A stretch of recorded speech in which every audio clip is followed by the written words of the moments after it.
They say the world around you is solid, external, fixed. But what if reality is not a wall? It's a mirror. Every emotion, every thought, every pulse of belief radiates like light through invisible threads, bending the world to match your inner frequency. The truth is, you've never been at the mercy of circumstance. You've only been unaware of your own brilliance, the sacred current that shapes time, chance, and matter itself. Tonight, we awaken that light. Not the one above you, but the one within you. The power to command reality begins when you remember what you really are, not a seeker of light, but its source. Close your eyes for a moment. Imagine the instant before existence, before stars, before breath, before even the concept of before. There was only awareness, a silent, endless presence, observing nothing, yet containing everything. And then, from that sacred stillness, came the first whisper of motion, the first shimmer of light. That light was not born in space. It was space. It was the language through which creation would speak. And that same luminous seed exists in you. Every atom of your being hums with it. Every pulse of your heart is a flicker of that same eternal radiance that once ignited galaxies. Yet somewhere along the way you were taught to dim it. You were told to fit in, to quiet down, to obey a world built by others who forgot what they were made of. You were told reality is external, that you must react to it rather than shape it. But reality is not a wall. It is a mirror of your inner frequency. It bends to the tone you carry, to the rhythm of your thoughts, and the texture of your emotions. Every feeling you release, joy, fear, love, shame, is a command in the unseen language of energy. And the universe, like a faithful echo, reflects it back through events, faces, and coincidences. You are not a victim of the world's chaos. You are its composer. When you wake up angry, the world arranges itself to confirm your rage. When you wake up grateful, the same world becomes soft, fluid, and luminous. Nothing changed, except the light inside you. This is the hidden architecture of existence. It is not built on matter. It is built on vibration. The ancients knew this long before science could measure it.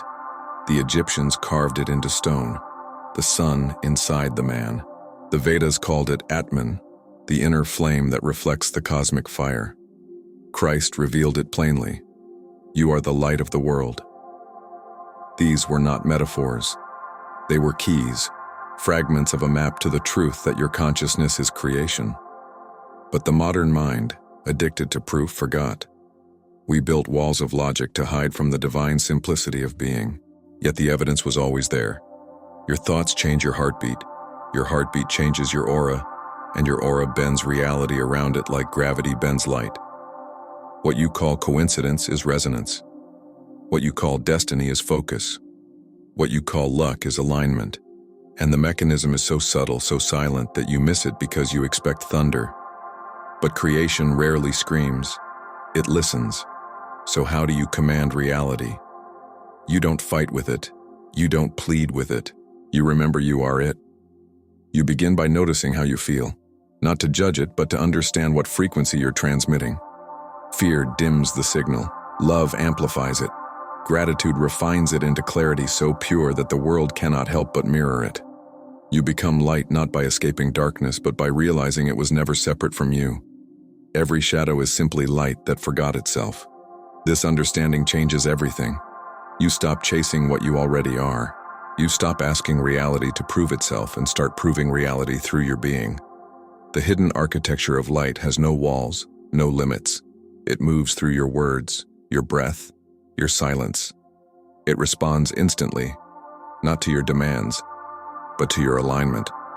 And when you finally see this truth, a quiet knowing awakens. You were never meant to seek light. You were meant to remember that you are the command through which light takes form. Everything you touch, think, or dream is a reflection of that command. And every time you choose love over fear, peace over chaos, awareness over reaction, you rebuild creation from the inside out. Because the universe is not happening to you. It is happening through you. And the light inside you is not a metaphor.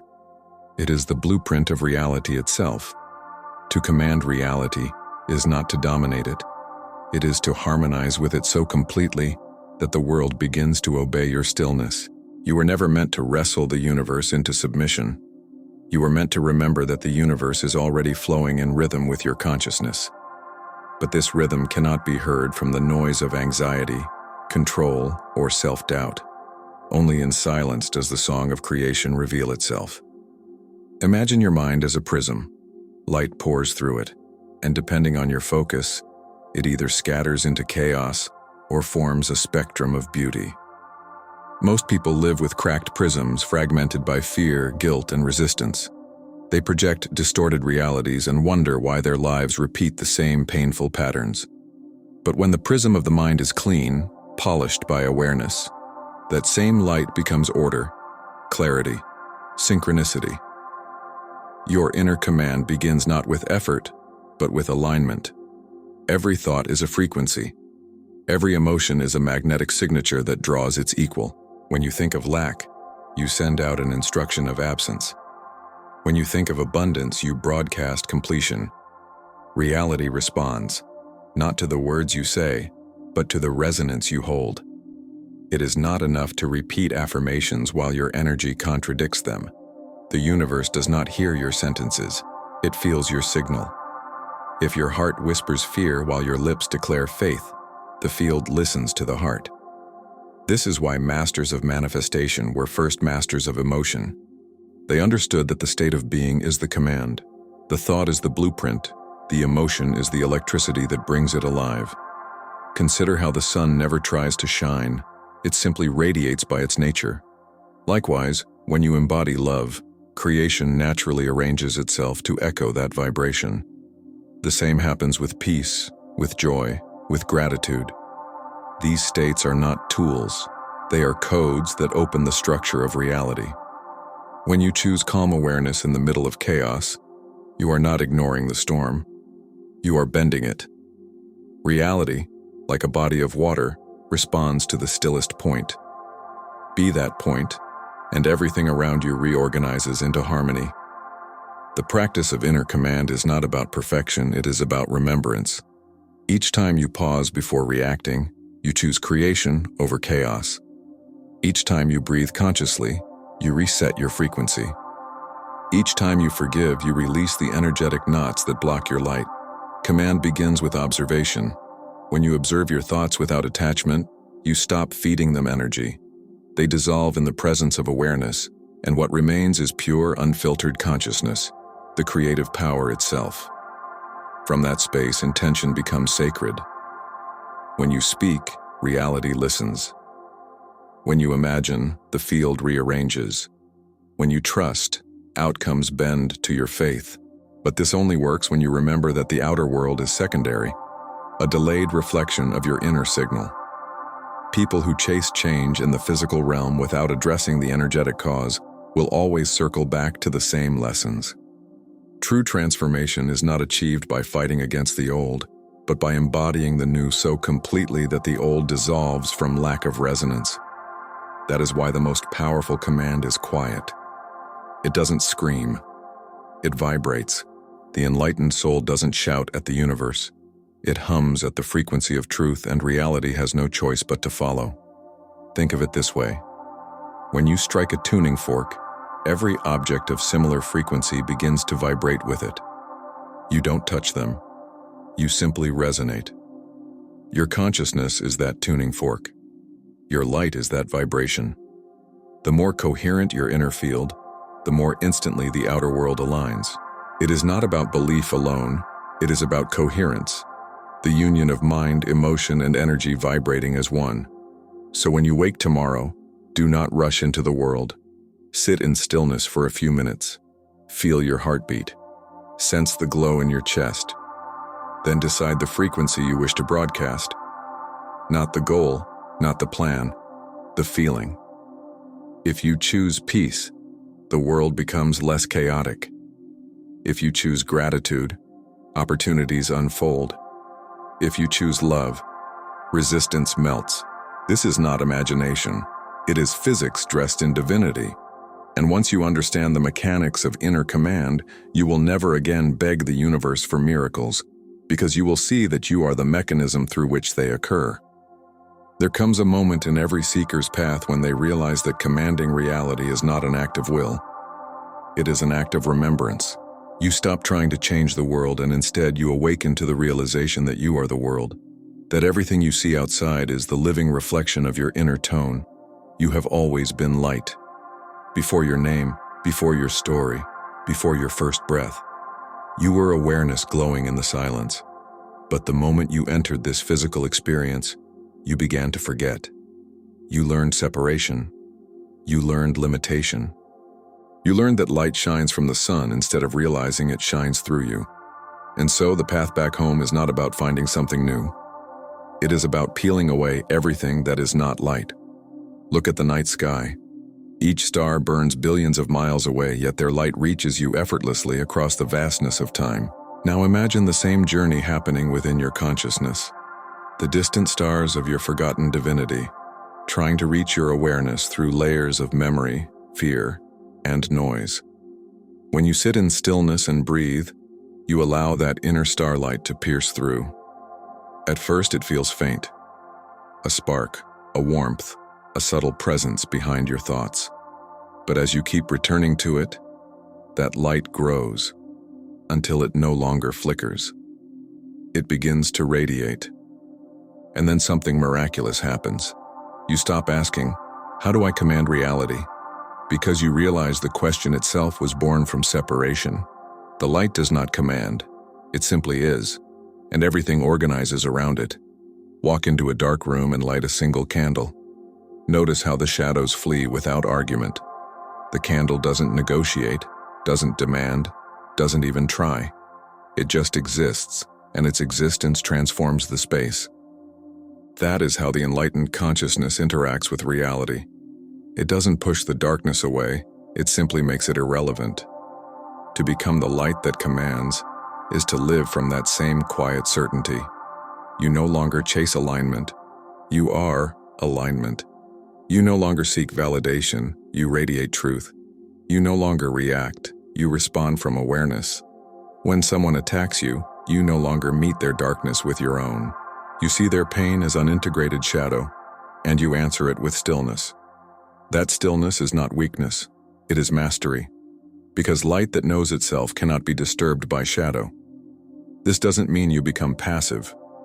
It means your power is so centered that the external world bends around your peace.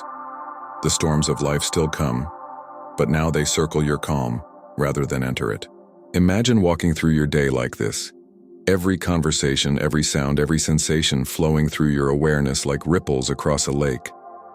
The surface may shimmer, but the depth remains still. And from that stillness, you create, not through effort, but through radiance. Your reality begins to shimmer differently. People feel it before they understand it.